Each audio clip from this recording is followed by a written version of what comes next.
আসসালামু আলাইকুম ভাই। বিপদের পরে বিপদের একটা ভিডিও নিয়ে আসলাম। এই গাড়িটা ভাঙায় মার খেয়ে ভাঙা থানায় ছিল। গাড়িটা নিয়ে আসে গ্যারেজে, দেখেন মাহাজনের কি পরিমাণ ক্ষতি। ড্যাশবোর্ডের কভার নেই, দেখেন মিটার নেই, স্টিয়ারিং এর কভার নেই, গিলাস সুইচ মাল নেই, মনিটর নেই। তাহলে একটা গাড়ি গিয়ার লিভারের দেখেন কভার নেই। তাহলে এই গাড়ি অ্যাক্সিডেন্টের পরে উল্টো আরো বিপদ। হ্যাঁ, এই যে সিট নেই বসার, এ হলো মহাজনকের বিপদ। মানে অ্যাক্সিডেন্ট করলো, জরিমানা দিল, থানাতে ছাড়ালো জামিন করে, আবার এখন মাল নেই গাড়িতে। তাহলে এইভাবে যদি হয়, আমাদের একটা জিনিস যদি থানা অ্যাকুরেট দেখে না রাখতে পারে, তাহলে মনে করেন কি দায়িত্ব পালন করে।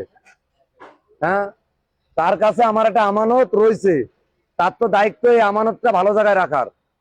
নাকি এই ব্যবসা করতে আসে বলে মহাজনকে সমস্যা। তা আপনারা বেশি বেশি এটা ভিডিও করবেন, যেন এটা দেখতে পারে মানুষ যে এরকম সমস্যা থানায় করে।